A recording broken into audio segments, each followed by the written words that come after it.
যদি 17বার legal notice পাঠাস তাহলেও তোর সাথে আমি সংসার করবো না, লিগাল নোটিশের কপি রিসিভ করবো না, 22 লক্ষ টাকা আমাকে যৌতুক বাবদ দিতে হবে। হ্যালো বন্ধুরা, আপনাদের করা ফানি কমেন্ট গুলো এই ভিডিওতে পড়া হবে। আপনার মূল্যবান কমেন্টটা করে যান, পরবর্তী ভিডিওতে আপনার কমেন্ট নিয়ে ভিডিও করা হবে। সো আগে ভিডিওটি দেখুন, তারপরে শোনাচ্ছি আপনাদের কমেন্ট। चलिए शुरू करते हैं। একটার দাম 11 লাখ করে, দুইটার দাম 22 লাখ। দাম ঠিক আছে, দাম ফিক্সড।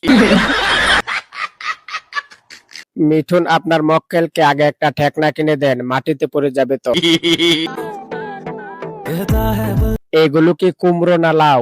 এগুলো পেয়েও সে 22 লাখ টাকা চায় কিভাবে? বাংলাদেশে এমন গায়ে রাস্তায় ছেড়ে রাখছে। আরে এই দুইটার দামই 25 লাখ টাকা।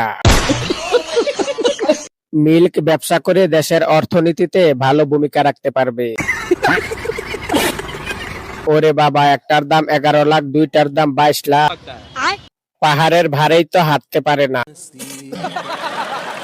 অস্ট্রেলিয়ার গাবি মিল্ক বিটা কোম্পানির মালিক বাংলাদেশে কি করে?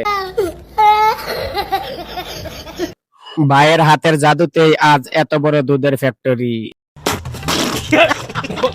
সো বন্ধুরা, আজকের এই ভিডিও এই পর্যন্ত। এই ভিডিওটি কেমন লেগেছে অবশ্যই কমেন্ট করে জানাবেন। পরবর্তী ভিডিওতে আপনার কমেন্ট নিয়ে ভিডিও করা হবে। ভালো লাগলে একটি লাইক দিয়ে চ্যানেলটি সাবস্ক্রাইব করে দিবেন।